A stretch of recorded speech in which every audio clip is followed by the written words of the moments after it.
जय हिंद साथियों, आप सभी का स्वागत है।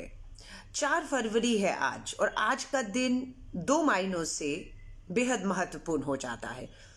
पहला याद दिलाऊंगी, आज ही के दिन 4 फरवरी 1948 को देश के पहले मैं कहूं गृह मंत्री सरदार वल्लभ भाई पटेल ने महात्मा गांधी जी की हत्या जब हुई 30 जनवरी 1948 में, उसके बाद 4 फरवरी आज ही के दिन 1948 को आरएसएस संघ पर रोक लगा दी थी, क्योंकि सब जानते हैं गांधी जी के हत्यारे नथुराम गोडसे का संबंध आरएसएस के साथ था। और आज ही के दिन 4 फरवरी 1948 को देश के पहले गृह मंत्री सरदार वल्लभ भाई पटेल ने आरएसएस के ऊपर बैन लगा दिया था। इसे एक आतंकी संगठन तब से माने जाने लगा, हिंसक था और बिल्कुल जिस तरह से जाति और धर्मों के ऊपर ये राजनीति कर रहा था, इस पे बैन लगा दिया। इसलिए आज का दिन महत्वपूर्ण है। दूसरा, आज का दिन महत्वपूर्ण क्यों है? 4 फरवरी 1922 आज चौरा चौरी, ये 2 गांव के नाम हैं जो उत्तर प्रदेश के गोरखपुर में है। चौरा चौरी जो है वो एक बहुत बड़ी घटना इतिहास में रची थी, उसकी आज 100 वर्ष पूरे हो गए। शायद ही मुझे लगता है 135 करोड़ के इस भारत में कोई भी 100 साल पहले उस घटना के समय रहा होगा जो आज भी है। हुआ क्या था ये मैं आपको बताना चाहती हूँ कि क्या था चौरा चौरी। ये जो घटना है, हम सब जानते हैं 1922 में राष्ट्रपिता महात्मा गांधी जी ने अंग्रेजों के खिलाफ असहयोग आंदोलन छेड़ा था। महात्मा गांधी जी ने कहा था हम अंग्रेजों को, उनके शासन को, उनके प्रशासन को किसी भी तरह का कोई भी सहयोग नहीं करेंगे। पूरी तरह से स्वदेशी का नारा दिया, स्वदेशी अपनाने का नारा दिया, विदेशी वस्तुओं को जलाना शुरू किया। इसी के तहत उस समय भी 2 दल हुआ करते थे। एक दल को नरम दल जो महात्मा गांधी जी का दल था, जो सत्य और अहिंसा के रास्ते पर चलकर देश को आजाद कराना चाहता था, और दूसरा दल इस असहयोग आंदोलन में था जिसे गर्म दल कहा जाता था।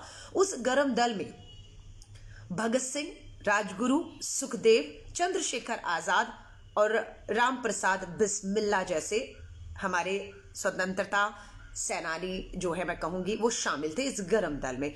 चौरा चौरी में हुआ ये कि जब असहयोग आंदोलन का ऐलान महात्मा गांधी जी ने किया तो उसी समय गोरखपुर उत्तर प्रदेश के चौरा चौरी गांव के एक बाजार में विदेशी चीजों का बहिष्कार होने लग गया। असहयोग आंदोलन आगे बढ़ा। अंग्रेजों की पुलिस ने इस आंदोलन को कुचलने की कोशिश की और उस कोशिश में गोलाबारी हुई, गोलियां चली और 3 आंदोलनकारी इस गोलीबारी में शहीद हो गए। लोगों तक संदेश पहुंचा, लोगों का गुस्सा बढ़ गया और लोगों ने वहां पर पहुंचना शुरू कर दिया। और वहां पर जो पुलिस स्टेशन था उस समय पर, चौरा चौरी पुलिस थाना जो अंग्रेजों की हुकूमत थी जहां पर, उस थाने को जला डाला और उसमें 21 से 22 कहते हैं पुलिस वाले जिंदा जल गए। महात्मा गांधी जी तक जब ये घटना की जानकारी पहुंची तो महात्मा गांधी जी को बहुत पीड़ा हुई कि उनकी कोशिश थी कि कोई भी आंदोलन हो वो शांतिपूर्ण होना चाहिए, हिंसा की उसमें कोई भी जगह नहीं होनी चाहिए। गांधी जी ने नाराजगी जताई, लेकिन एक तरफ हमारे जो है जवान शहीद, हमारे स्वतंत्रता सेनानी शहीद हुए थे और वहीं अंग्रेजों की हुकूमत में 21 पुलिस वालों को थाने में जिंदा जला दिया गया की घटना थी। उसके बाद जितने भी आंदोलनकारी थे, अंग्रेजी हुकूमत ने उन पे शिकंजा कसा और बहुत से स्वतंत्रता सेनानियों को पकड़ पकड़ के जेल में ठूसे जाना लगा और बहुत के जो खिलाफ आंदोलन चला तो फांसी की सजा मुहैया उनको करार दिया गया कि इन्हें फांसी की सजा होगी। उस समय पंडित मदन मोहन मालवीय आगे आए और अपने स्वतंत्रता सेनानियों का मुकदमा उन्होंने लड़ा। बहुत से स्वतंत्रता सेनानियों को बचाने में मदन मोहन मालवीय जी कामयाब हुए, बहुत को फांसी से बचा लिया, लेकिन बहुत लोगों को इस पूरे चौरा चौरी कांड का दोषी पाते हुए फांसी के तख्ते पर तक जाना पड़ा। महात्मा गांधी जी ने ऐलान किया कि वो अपने इस असहयोग आंदोलन से खुद को पीछे ले रहे हैं, क्योंकि वो नहीं चाहते थे कि उनका आंदोलन शुरू किया हुआ कहीं भी हिंसा की भेंट चढ़े या हिंसा के रास्ते पर चढ़े। लोग नाराज हुए महात्मा गांधी जी से, खासतौर से गरम दल के नेता शहीद भगत सिंह, हम जानते हैं बिल्कुल गरम मिजाज के थे। चंद्रशेखर आजाद, राजगुरु, सुखदेव, ये वही भगत सिंह जिन्होंने अंग्रेजों की हुकूमत की पार्लियामेंट के अंदर बम फेंक दिया था। लेकिन दोनों के तौर तरीकों का, चाहे महात्मा गांधी जी हो या भगत सिंह हो, दोनों के रास्तों पे अपने अपने तरीकों से चलते हुए इस देश की आजादी की लड़ाई को लड़ा और हम आजाद हुए। आज मैं सिर्फ इस जो देश के अंदर किसान आंदोलन चल रहा है, मैं उससे अगर जोड़कर बताऊं तो ध्यान से सुनिएगा। ये जो आंदोलनकारी किसान बैठा है, हम तो चाहते हैं वो गांधी की तरफ देखे, गांधी के सत्य और अहिंसा के मार्ग पे चलता हुआ इस अपने आंदोलन को आगे बढ़ाए और मांगे अपनी सत्ता, जो बिल्कुल अंग्रेजों से कोई कम नहीं है। आज की हुकूमत पूरी तानाशाही, षड्यंत्र, पूरे आंदोलन को अपने सत्ता, ताकत और बल के दम पर कुचलना चाहती है। आज उसी तरह एक गरम दल भी पैदा हो रहा है। भगत सिंह की किताबें पढ़ रहा है, राजगुरु सुखदेव की किताबें पढ़ रहा है, चौरा चोरी कांड को याद कर रहा है और पार्लियामेंट भगत सिंह जी ने जो किया था उसे याद कर रहा है। कैसे आज उन्हें हम गलत ठहराएं? कैसे? ये बहुत मुश्किल है आज के युवाओं को समझाना कि आप भगत सिंह का रास्ता छोड़ दीजिए, आप गांधी के रास्ते पर चलिए। कैसे समझाएं? और खास तौर से उस दौर में जब गोडसे का राज हो इस देश पे, जब गोडसे की सोच, हिंसक सोच, गोली और खून खराबे की सोच का राज हो, उस सोच में और भी हमारे लिए मुश्किल हो रहा है देश के उन युवाओं को समझाना जो इस किसान आंदोलन में कूदे हुए हैं कि आपको ये रास्ते नहीं अपनाने। बहुत मुश्किल है और मुझे इसलिए लगता है कि ये जिम्मेदारी केंद्र में बैठी सरकार की और भी बन जाती है कि लोग गांधी से ज्यादा भगत सिंह को अपना आदर्श मानकर इस पूरे आंदोलन को आगे ले जाना चाहते, तो और ज्यादा चुनौती हमारे सामने पैदा हो रही है। क्योंकि उनका ये मानना है कि भगत सिंह जी जिस तरीके से अंग्रेजी हुकूमत की तानाशाही जुल्मों के आगे लड़ाई लड़ रहे थे, ठीक उसी तरह आज का ये किसान भी पूंजीपतियों की तानाशाह, अहंकारी, षड्यंत्रकारी इस सत्ता के सामने लड़ रहा है। बहुत बारीक लाइन पर हम और आप ये देश चल रहा है।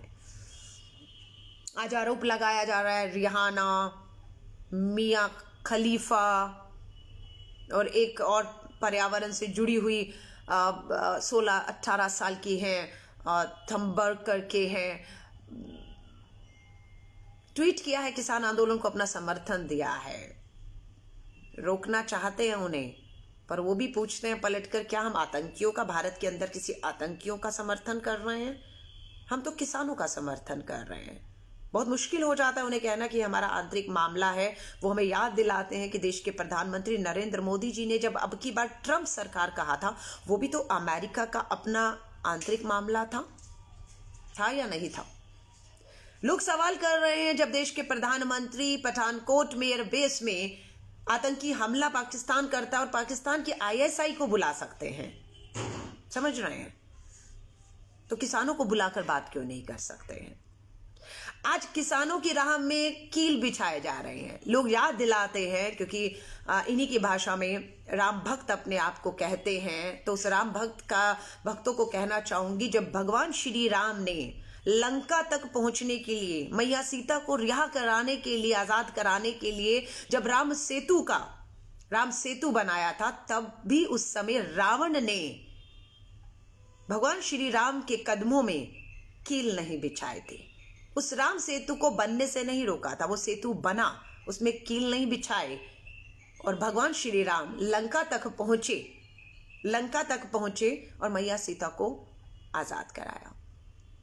लेकिन आज की सरकार उस रावण से कहें से भी बदतर है, जो हमारे अन्नदाताओं से कहती है हम एक कॉल दूर हैं, लेकिन खाइयां खोदी जा रही हैं, दीवारें खड़ी की जा रही हैं, कील और कांटे बिछाए जा रहे हैं। क्यों मौका दे रहे हैं अंतरराष्ट्रीय लोगों को, चाहे वो सिंगर हैं, कलाकार हैं, कोई भी, क्यों हमारे आंतरिक मामलों में बोलने का आप उन्हें अवसर दे रहे हैं? 70 दिन कम होते हैं? मैं आपसे पूछना चाहती हूँ, 70 दिन क्या कम होते हैं बातचीत के लिए? 11 बैठकें आपकी फेल हो गई, कानून आप लेकर आए हैं, आप ही को कदम पीछे हटाने हैं। आपके जो कृषि मंत्री हैं नरेंद्र तोमर जी, उन्हें आपको मालूम है देश की दहलीज पर, दिल्ली की दहलीज पर किसान बैठा है, लेकिन उनकी प्राथमिकताओं में असम का चुनाव है। इसलिए नरेंद्र तोमर जी, जो देश के कृषि मंत्री हैं, जिन्हें इतना बड़ा एक विभाग दिया हुआ है, उसे छोड़कर वो असम के चुनावों के प्रभारी बनाकर दिल्ली से उन्हें असम के लिए रवाना कर दिया गया है। अब वो असम का चुनाव लड़ाएंगे। अब जिस किसान को बात करनी है वो दिल्ली की दहलीज से उठकर, अगर उनकी जरूरत है तो वो असम पहुंच जाए। और किसानों ने ठान लिया है कि हम अक्टूबर तक, क्योंकि हम नवंबर में आए थे, तो अक्टूबर तक इंतजार करेंगे, देश के कोने कोने पर जाएंगे, दिल्ली की दहलीज भी नहीं छोड़ेंगे और देश के कोने कोने पर जाकर वो अपनी महापंचायतें करेंगे, अपने आंदोलन को आगे बढ़ाएंगे। और वही केंद्र की सरकार अपने अहंकार से बाहर नहीं आने को तैयार है। आप सभी से कहूंगी,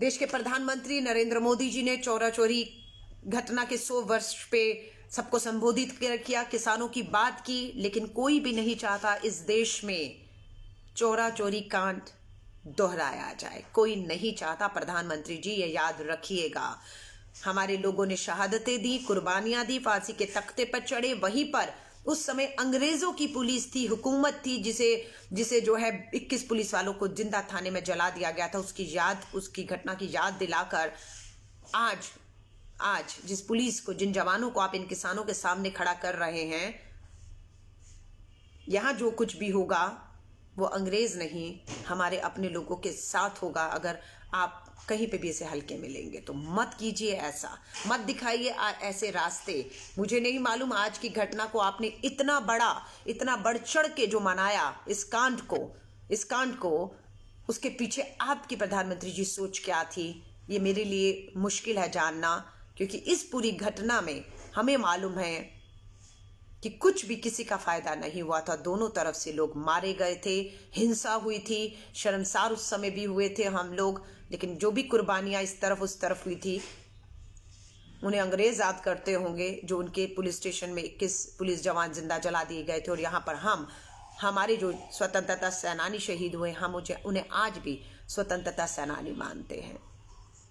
मत दोहराइए उन घटनाओं को, 100 साल पुरानी घटनाएं, उस समय का दौर, उस समय के नेता अलग थे जो काबू कर लेते थे। महात्मा गांधी जी एक बार कहते थे तो लोग उन्हें सुनते थे, उनके पीछे चलते थे। आज आपसे लोग छटक रहे हैं। वो किसान जिन्होंने आपको वोट दिया, वो भी आपका साथ एक एक करके धीरे धीरे अब छोड़ रहा है। मात्र अपने पूंजीपति मित्रों के दम पर इतने अहंकार से मत रहिए। आगे आइए, किसानों से बात करिए, तीनों काले कानून वापस लीजिए और खत्म करिए इन बात को, ताकि हमारी जो बाहर की ताकतें हैं वो भी हमारी इन कमजोरियों का कोई फायदा ना उठा पाए। अच्छा लगे इस वीडियो को शेयर करिएगा। लोगों को इतिहास की घटनाओं से, आज तक की घटनाओं के बारे में जो है उसको हम लोग उसके बारे में सोच सकें।